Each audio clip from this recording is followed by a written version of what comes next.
Welcome to episode 52 of the Forward from 50 podcast, where we interview people over 50 who are pursuing new direction for their lives. It's an opportunity for men and women to tell their stories, their way, in their own words. I'm Greg Gerber, the founder of Forward from 50 and your host for today's show. Today I'm interviewing a man who has found renewed purpose for his life by sharing nature photographs with others, and he does it through email devotionals to help people connect to God as well. Pat Mingarelli is originally from upstate New York, but now lives in eastern Nebraska, which he describes as being an hour away from nothing and a day away from everything. He worked as a photographer for a Christian magazine for many years. He and some of his coworkers would go backpacking every year, which gave Pat an opportunity to invest some extended time outdoors where he really came to appreciate God as a creator. Eventually, he started his own website called the Visual Bible Verse of the Day to share messages from the Bible as well as photos he has taken over the years. Pat uses professional camera equipment to capture his images, but he encourages others to use their cell phones to capture outdoor scenes and the beauty of nature. It's a way for people to slow down while allowing their souls to be captivated by the beauty around them. To tell us more about his passion for photography in general and nature in particular, please welcome Pat Mingarelli to the show. Thanks for joining me today, Pat. I really appreciate the time. You're doing something that is really cool, and you are connecting people to nature. How did you get involved in doing this? It started a number of years ago. I was a photographer for a Christian magazine. And at that time, I had some friends who also worked for the same organization, not the magazine end of it, but they worked for the same organization. And we decided we were just going to take backpacking trips. We did one like once a year. And that I really started taking pictures of nature on these backpacking trips. And then also we did a lot of sightseeing. Half was backpacking, half was sightseeing of different places. And it gave me a lot of time outdoors. And it was all the way back to when I first picked up a camera, the first things I wanted to photograph was nature. And then I went away from that to doing journalism. Through these trips, I started getting back into that. And eventually I came to this point where I wanted to focus more on celebrating God as creator through photography. And I left the magazine I was at to have that focus and to help other people celebrate God as creator. And in doing that, I was spending more and more time in nature and with my camera. And while doing that, I was connecting with God and drawing near to God through these moments with God in nature, taking pictures. And I realized that this was a great time for me spiritually. And it was happening subconsciously. It wasn't something deliberate, but I realized it was happening. It was happening for years. And then I was like, man, I'm having these moments with God, drawing near to God out here. So now I decided I was going to make it be deliberate about it. And I realized that it's a great thing. And I wanted to help other people do the same, to connect with God through nature photography. And I do that in various ways. One way is a passive way for people. And that is I have a website called the Visual Bible Verse of the Day, where it's a photograph I've taken of God's creation, along with a Bible verse that sometimes is about nature, but sometimes it's not. And then a short devotional, a really quick devotional thoughts that people could read, a short devotion. And it comes out daily. It's the Visual Bible Verse of the Day. And I have that. And I also have a book too that I also do on the same lines. And I also do help people learn how to do it themselves, which is more active, where people themselves can learn how to draw near to God by having experience in the outdoors with their camera and with God. That's wonderful. Where are you from? I'm originally from upstate New York, but now I live in Nebraska, eastern Nebraska. And I like to say that it's an hour away from nothing, but a day away from everything. I like it. I've probably been through that. Yes. Yeah. Especially the mountains. So the mountains are not all that far. People think Nebraska's pretty flat. And I actually live in a pretty hilly part of Nebraska, but the mountains are not far away. Colorado and Wyoming. And yeah, So you were doing photography and journalism before you turned 50. Yes, that was my career out of college. Okay. So that was on my, yeah, that was what I was doing. And now I do it in a little different way. What did you like most about that? About photography, In journalism. Mm-hmm. in journalism, I have, especially when I was younger, I had a diverse interest. There were things that would catch my attention. I just was inquisitive about them, even though they weren't like my passion. And so being a journalist and a photojournalist gave me the opportunity of exploring things that were different than what I normally would explore and out of my curiosity. So I enjoyed that about it on a basic level, whether I was working for a newspaper or a Christian magazine, because I worked for both. But when I was working with a Christian magazine, I enjoyed the opportunity to capture God's work with my camera, what people were doing for the Lord. And that was a blessing to me. And I also enjoyed the travel. I traveled more than half the country and then overseas. Most of the continents. I didn't go to Antarctica, but Africa, Asia, and Europe, and Central America. I just having this opportunity to meet the people of different cultures, different way of life, and just photograph that. That was really good. And I was combining my love for photography, my curiosity, and my love for God and all that because of the focus on ministry work that I was photographing. That's typical of my experience. I was a journalist for many years in Wisconsin, working for weekly newspapers. And the problem I had is I would work from 9 to 5, taking appointments to work from 5 to 10, going out photographing events and things like that. It's just an unusual career to have. And so after you turned 50, how did things change? Things changed. I was no longer working for a magazine. So that was over in my life. And I was going deeper in photography. And at the time of leaving the magazine, I was doing more nature photography. And as doing nature photography, as I expressed earlier, was that I was connecting with God and drawing near to him. But I didn't really, like I said earlier, I wasn't really deliberate about it. And it only became deliberate about it after I got 50 and I was in my 50s and just thinking about this and how this is a way we can draw near to God through photography, through our own experience of it. And how, as a lot of people, when we hit our 50s, we're hitting a stride in life where for most people, children are at least getting older if they're not already out of the house.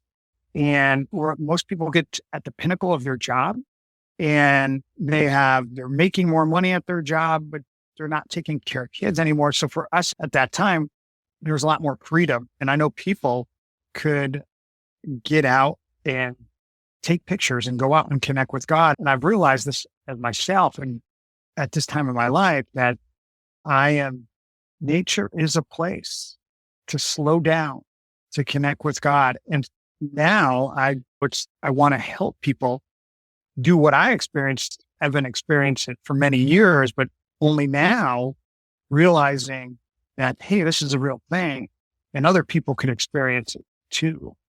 What kind of equipment do you use? Do you use a cell phone or do you have what we would call traditional camera? I have, which is more traditional camera, digital though, not film. I've done that too, way back in the day.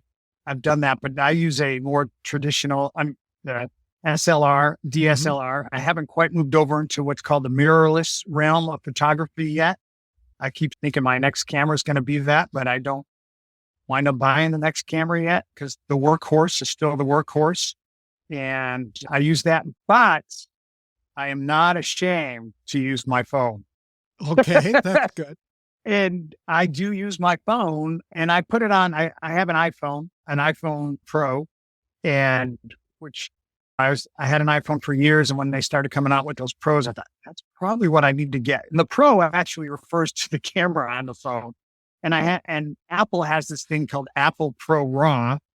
If you're familiar with a RAW files and photography, it's just a much more in-depth photograph. It has a larger pixel base and catch in terms of pixel depth, and not more pixels, just something called pixel depth. And I won't go into the tech on that, but so it gives it a lot more flexibility.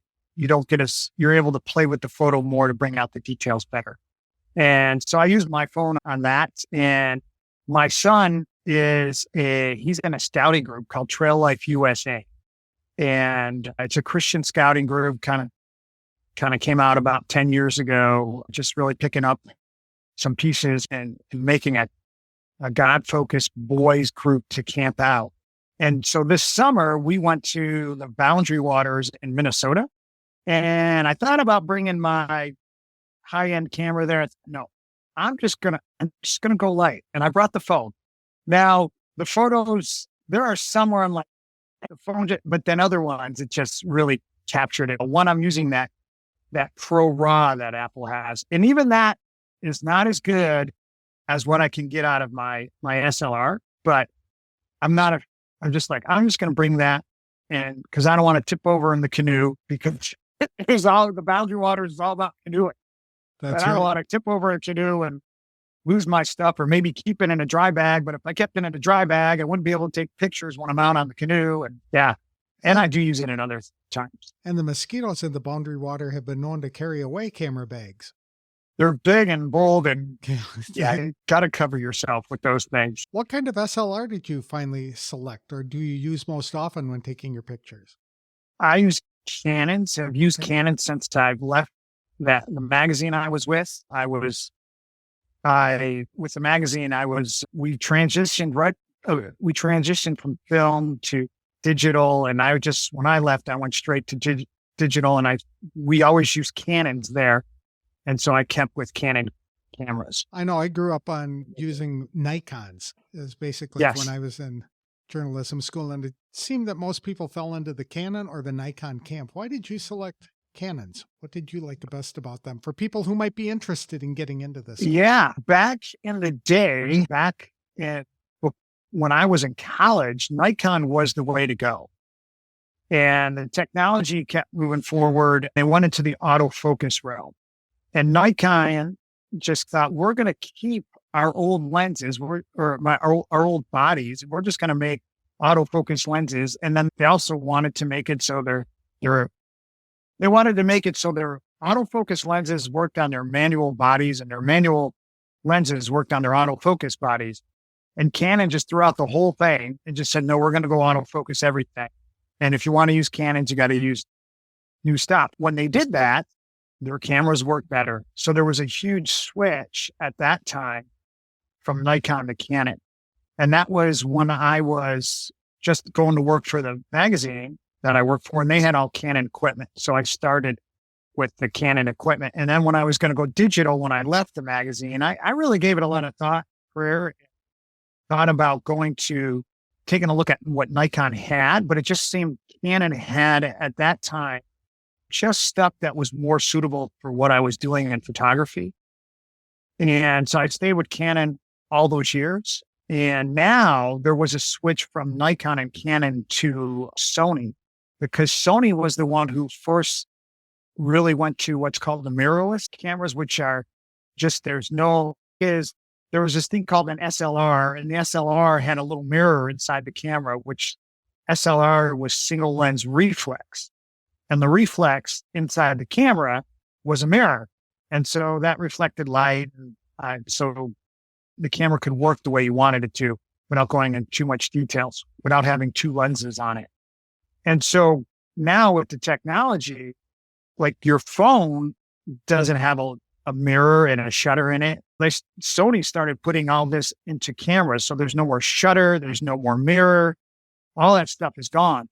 And Sony got really ahead of the game with that. And Nikon and Canon were still doing the digital SLR thing. And and people started buying Sonys because these were better. But now Nikon and Canon have got back in that race. And their cameras, they've come out with some really good cameras. And if people haven't switched to Sony yet, I don't think they're going to switch now, because Canon and Nikon are right there with them in quality. And okay. What kind of specialty lenses do you use? I use some zoom lens, telephoto prime lenses. A prime lens is a lens that doesn't zoom at all. And I use that for telephoto photography, but I do have zoom lenses that I use and also wide angle lenses, just a mixed camera bag of lenses. And I use for Canon, my lenses are all Canon lenses. They are the Canon's L series, which I think I have I have a macro lens that's not an L series Canon, but all my other Canon, it's still one of their higher end. I don't know why it's not the L series, but the L series with Canons is their top of the line lenses. And if you ever saw a Canon lens, there's lenses with a red stripe around the outside of the lens barrel. Sorry, I'm not having that come out correctly right now. And that red stripe means it's their L lens, and it's just their top of the line lens. Comparatively, if you bought a 70 to 200 of that, it's almost $2,000 compared to the amateur one, same exact lens, which would be about $300 or $400. Can you tell the difference? When I teach photography classes, I tell people the way they can tell the difference right away, but you're probably meaning optically. But if you're going to buy one, the way you can tell the difference right away is by the weight. And that's because the better lens is made with glass and the cheaper lens is made with plastic. So you can guess that there is definitely going to be a difference in optics with something made of glass compared to something made with plastic. The glass is just more refined than you can ever do with the plastic. And at least at this where we are in our technology. But yeah, you can definitely see the difference as you enlarge a photograph. If you don't enlarge it, if you just throw it up on Facebook or Instagram or something like that, you probably wouldn't see the difference. But if you're going to go out and sell your pictures, I would tell people when I teach photography classes, if you're going to be selling your photographs, you need to get the higher end lenses. Just because when you enlarge them, when you look at the detail, you're going to see the difference in the quality of the print that you're getting. It's like, taking a picture, holding the camera with your hands and putting it on a tripod. There is a noticeable difference in the picture quality when you're actually enlarging the images. Yes. Yeah. Yeah, there is. Do you have to do any special training or make any kind of investment in learning on how to do all of this type of photography?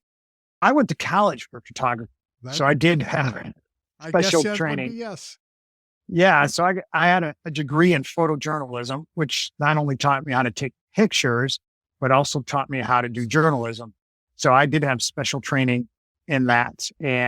But today, unless you're wanting that degree, you could learn a lot about photography by just taking a few online courses or continuing education classes in a local college or something like that.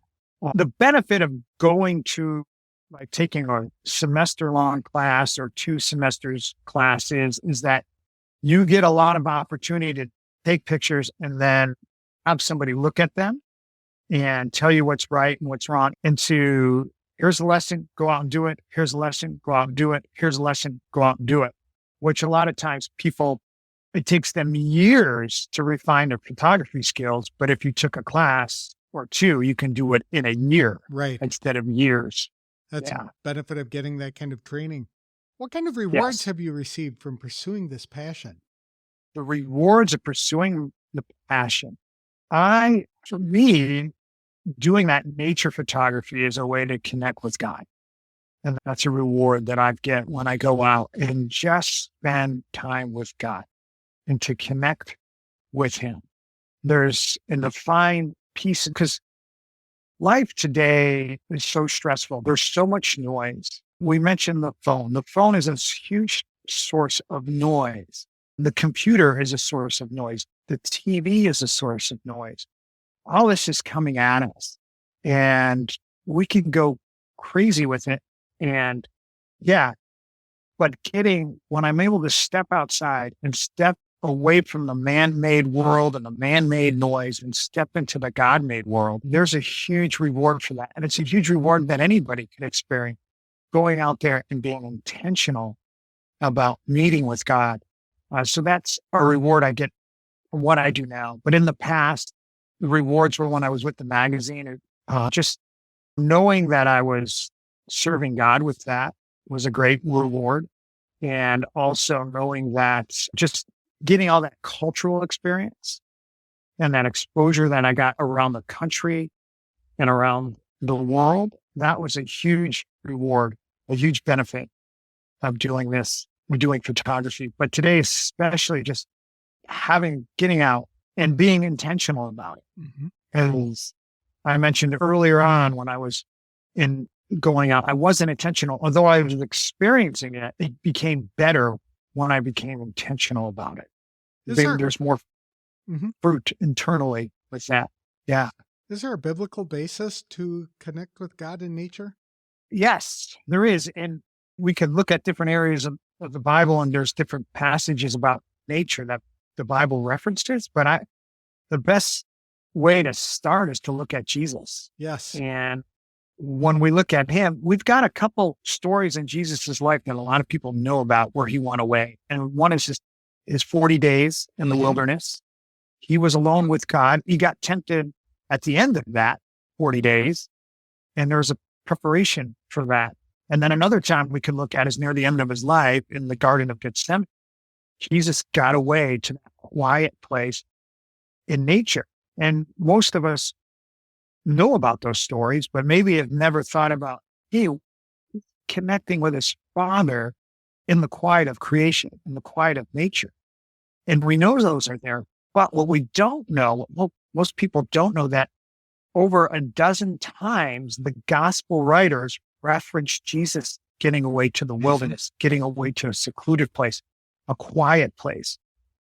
And Mark 1:35 is one of those places where it said Jesus got up before the sunrise to go to a secluded place and was praying there.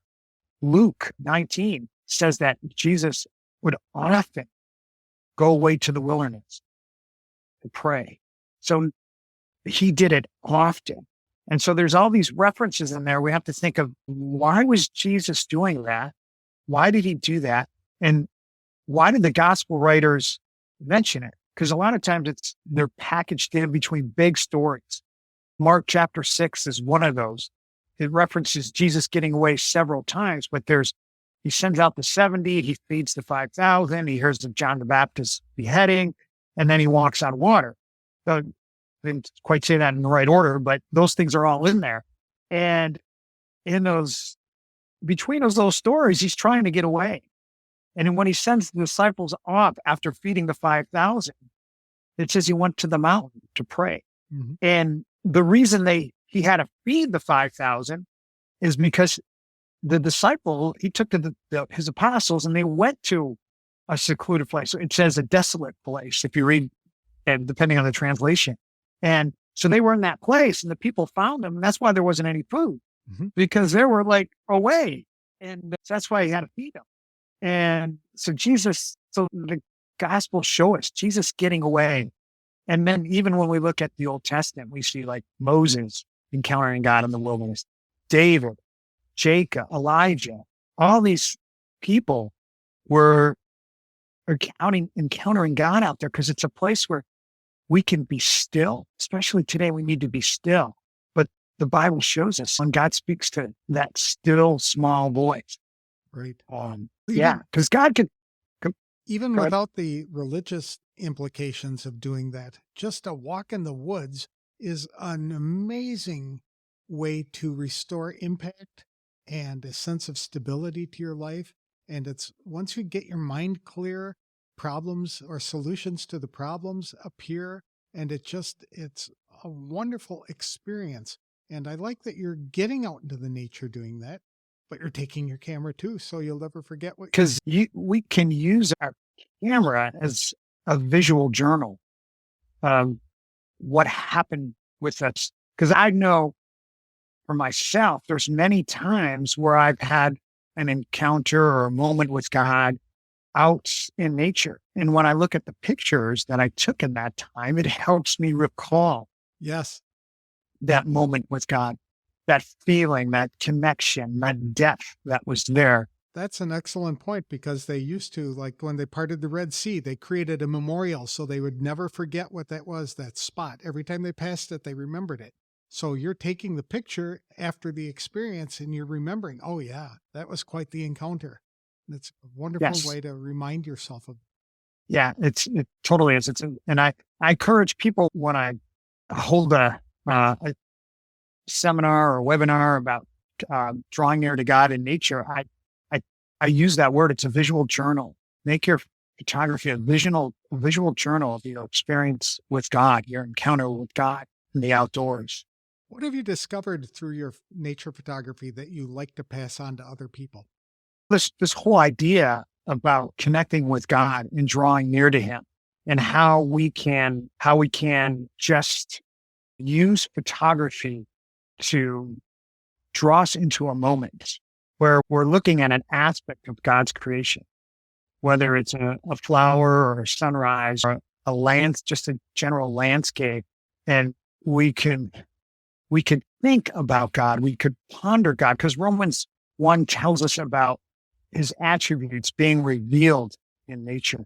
When I photograph a, a mountain landscape and I'm learning about the strengths of God, God being mighty, God being omnipotent, and just all that I experience. And other people can experience it too, because we can focus our attention on that object and let it point us to God. Let it lead us to God as we're photographing it and think, my God is amazing God. Look at that. And yeah, Absolutely, with mountains. I notice that you photograph pathways more frequently as well. Why do you like to photograph pathways? what happens with pathways is I've liked to photograph them ever since I was in college. And I often like to have them lit from the side or backlit, where the light is actually at the others coming from the other end of the photograph where the path is winding to. And I've had a college professor tell me when I was a sophomore in college, he said, you like to photograph little lights at the end of the tunnel, don't you? And so that was there in me all this time. And when I look at a pathway with that light coming in from the side or it's backlit, it's drawing me there. The pathway when I photograph it, and then when I look at the photograph, it's drawing me. And I want to walk down it because I see peace, I see beauty, I see wonder, I see mystery. And I realize that in God, we could find peace, we can find beauty, definitely mystery and wonder and love in God. And just like I want to walk down that pathway, I want to draw near to God. So this pathway becomes a metaphor, God and my relationship with God.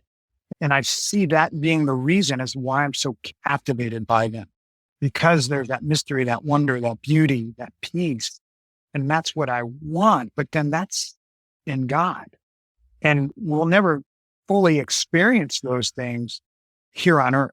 We won't experience that complete beauty, complete wonder, complete mystery of God until eternity. And so it's drawing me there. And so that's why I like to photograph pathways. And I think that's why people like pathways and they like lights coming in on the pathways. If you think of some photographs that you've seen on people's walls or wherever. I think pathways also Yeah. remind us of Jesus's words that we're to take the narrow path.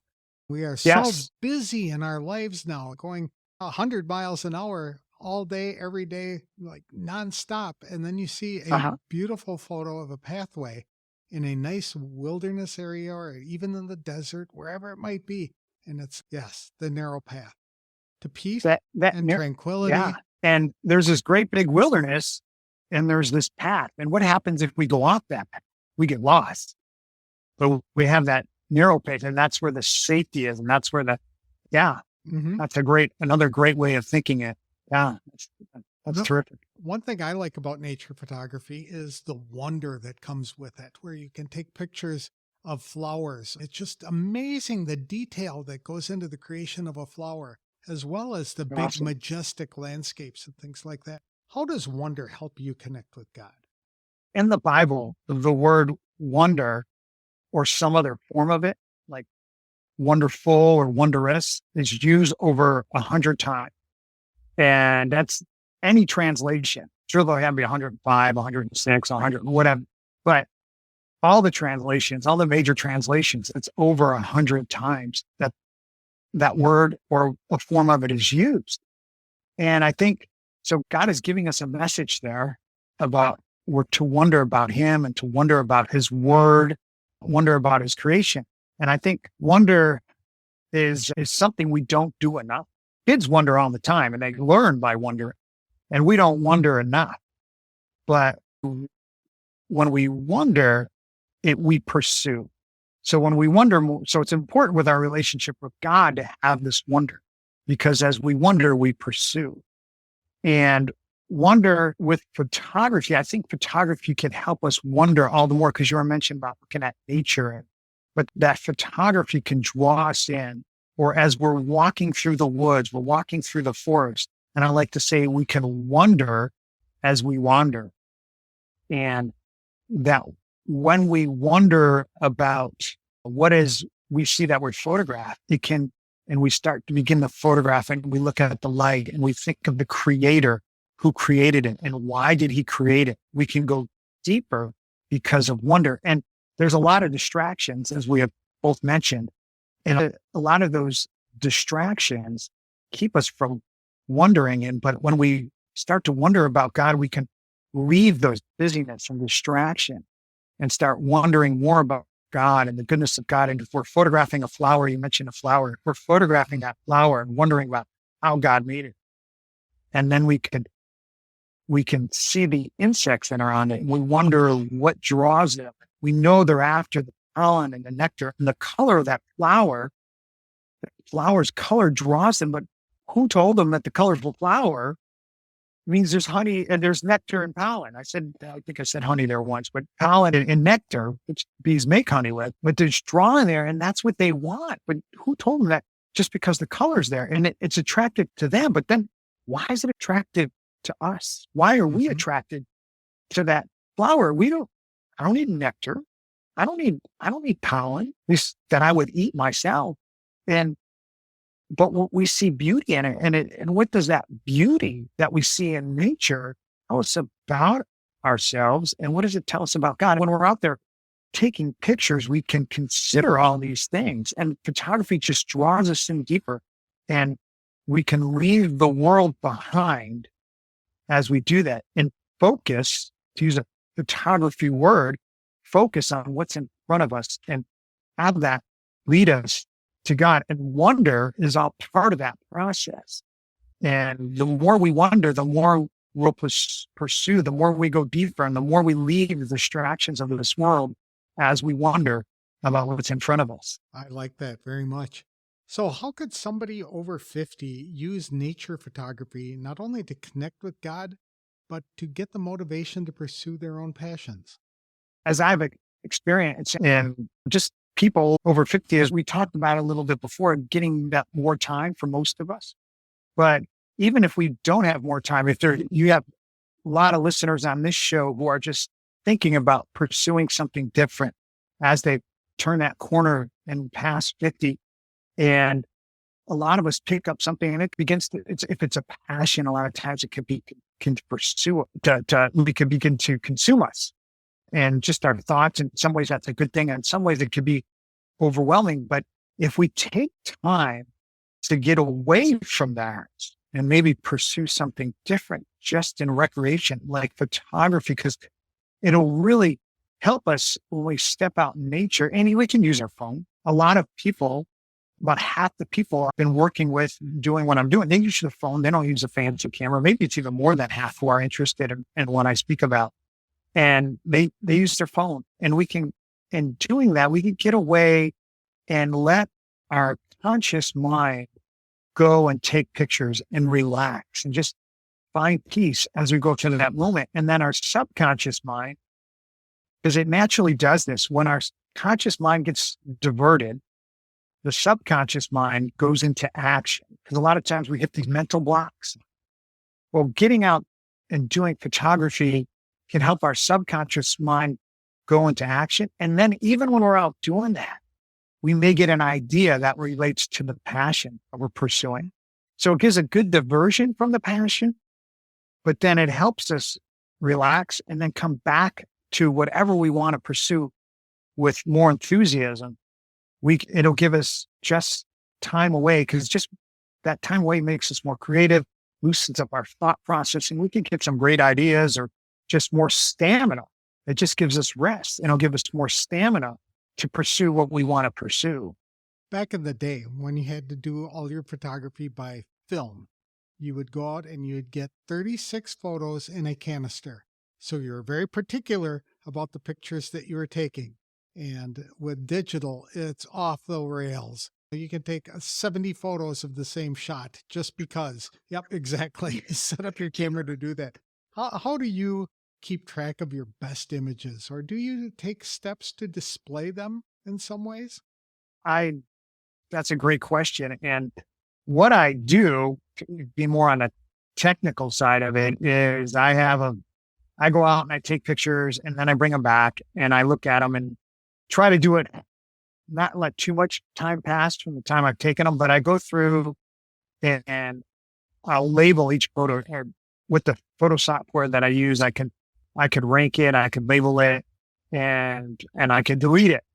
And I do all that, and just, I pick out which ones I like the best and I rank them higher. And then I reorder the photographs based on how good they are and the ones I like the best. And I rename them based on when I took them and where I took them.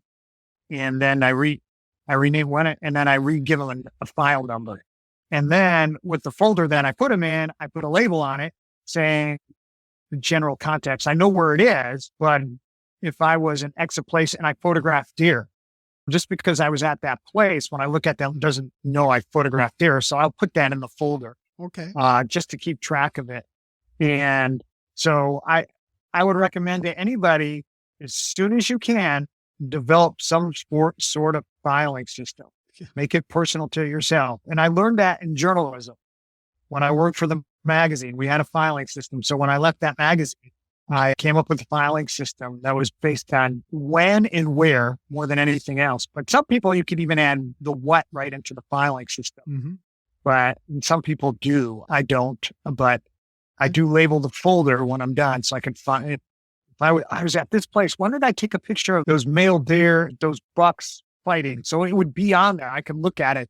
It would be on the folder. That's such a much better deal than some people I have who go through their folders. They have 1,000 images that all start IMG underscore and a number.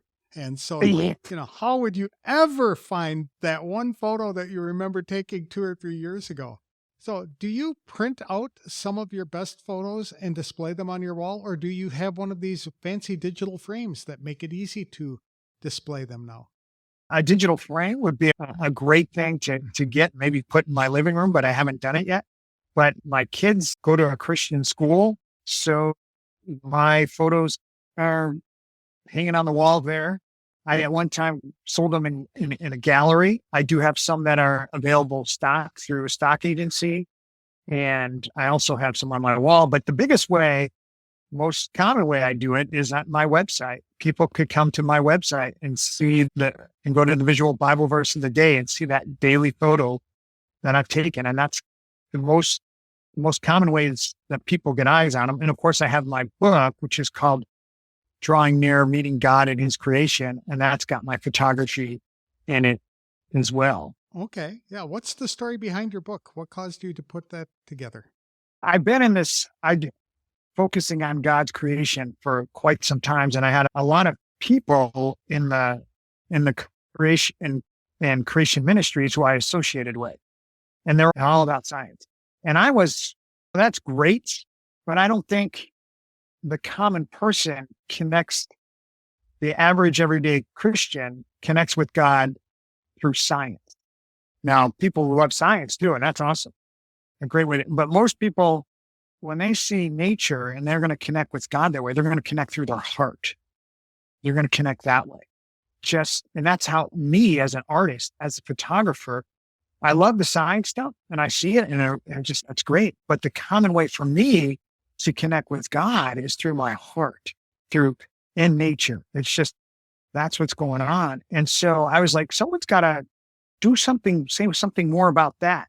And so that was the groundwork, the beginning of the book, which originally was going to call Beyond Genesis. And then it was Bible verses all after Genesis talking about nature.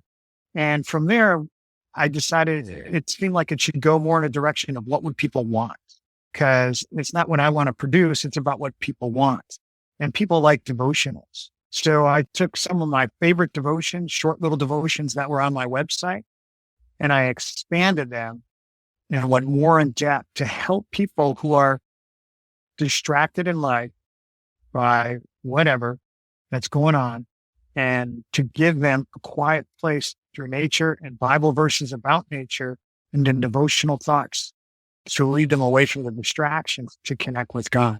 That's where the book started, but more what it's about is helping people using beautiful photography, Bible verses about nature, and then devotional thoughts to help people to connect with God and draw near to Him. Because we're so distracted today by so much, and we need that.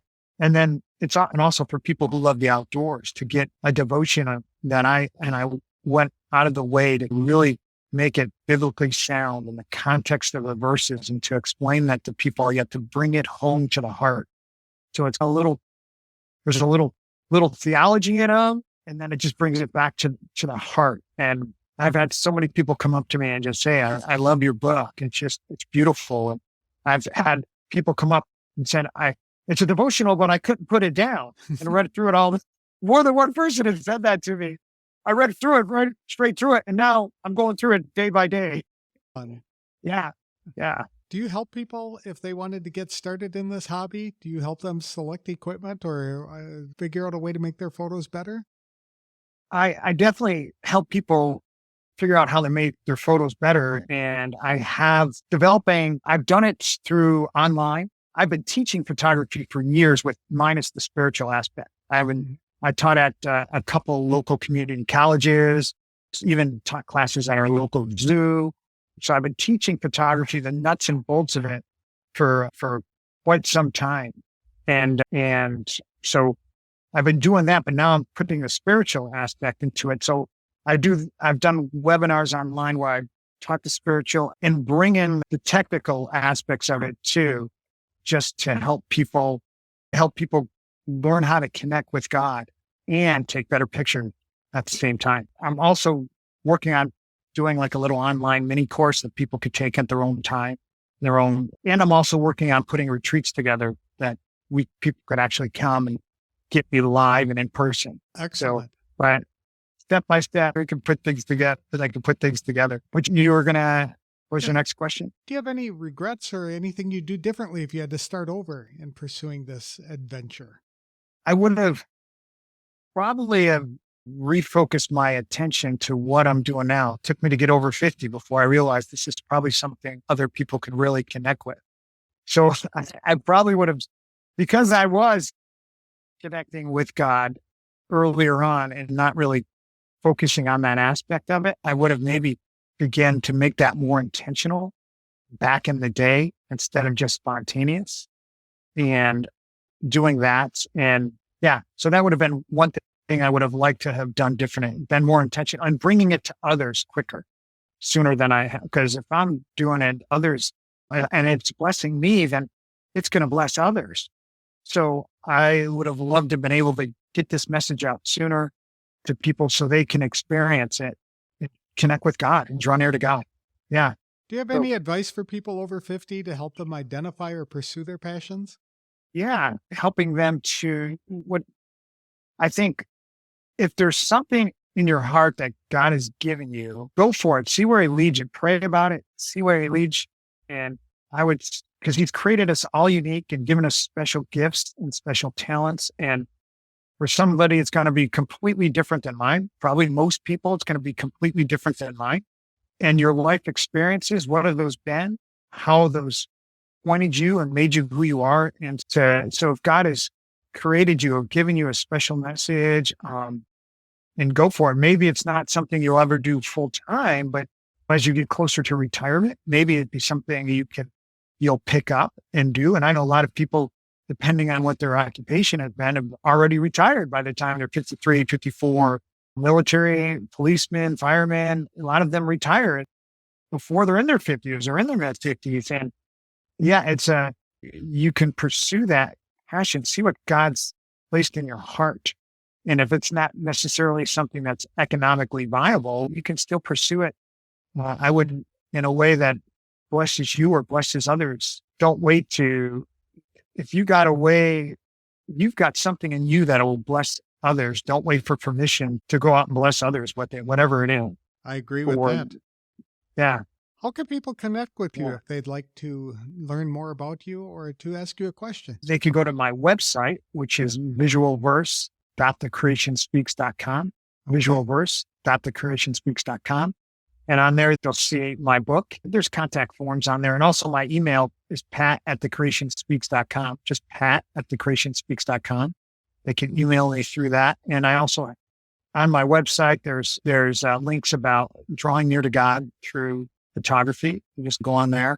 There's also my book is on there. And my book is available anywhere you like to buy books online too. And my name is Pasquale Mingarelli. I go by Pat to make it easy on people. So if you go to Amazon, Barnes & Noble, and you look for Drawing Near, Meeting God in His Creation, you wonder who the Pasquale guy is. And that's me, Pat Mingarelli. It's Pasquale Mingarelli. So that's out there. It's a nice Italian name, family name. But yeah, that's how people can connect with me. And wonderful. Yeah. Thank you very much for sharing your story with me today. I really appreciate it. I love nature. I love being out there. And photography used to be a love of mine many years ago, and I need to pick that up again. And you've given me the inspiration to do it. Thank you. And you can use your phone. It's okay. Thank you again for your help. All right. You're welcome. God bless. Thanks for having me. As a photographer myself, I really enjoyed talking to Pat Mingarelli about his passion for nature and capturing the images he sees when he's outdoors. Nature photography is something I truly enjoyed early in my journalism career as well. I lived in Alamogordo, New Mexico when I was stationed in the U.S. Air Force. There were plenty of desert scenes that were vastly different from what I grew up enjoying in Wisconsin, yet the mountains were 30 minutes away, and that opened the door to a whole new environment to photograph. For people who would like to get into photography as a hobby, Pat offered some good advice on selecting equipment and explained why he prefers Canon cameras over Nikons, which is what I used for many years. Pat has a degree in photojournalism, which taught him not only the best way to take photos, but also how to tell a story with the images he captured. He suggests that people over 50 take a photography class at a local community college as a way to refine their picture-taking capabilities quickly. In the Bible, there are a lot of references to being in nature. Pat reminds us that Jesus often liked to get away to a secluded place and spent a lot of times in the wilderness. It's a wonderful way to escape the noise and distractions of the day, as well as the stress of daily living.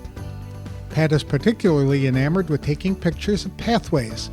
They often demonstrate light at the end of the tunnel, or a narrow path Jesus instructed his followers to take. Pathways also depict mystery, choices, and wonder. Taking pictures of things you see outdoors is a practical way to remember the significance of a spiritual encounter you enjoyed that day, as well as a special message you may have heard from God. Every time you look at the photo, you're reminded of the message. People can sign up to receive a daily devotional from Pat or one that comes once or twice a week. Just visit his website at visualverse.creationspeaks.com. You can also download a free guide which offers 10 quick tips to improve your photography. Pat published a book titled Drawing Near, Meeting God in His Creation. It's a 40-day devotional in which he showcases a beautiful outdoor image, discusses a Bible verse, and puts it in context. He also leaves room for readers to journal their own thoughts. The book is available on Amazon and in other bookstores. That's all I have for this week's show. If you'd like help in identifying a purpose for your life or to get help planning your next steps, I'm offering a complimentary brainstorming session to members of the Forward from 50 Facebook community. For details, connect with me on Facebook or visit www.forwardfrom50.com. I'll have another inspirational interview on the next episode of the Forward from 50 podcast. Thanks for listening. If you like this show, please consider leaving a review wherever you download the episodes.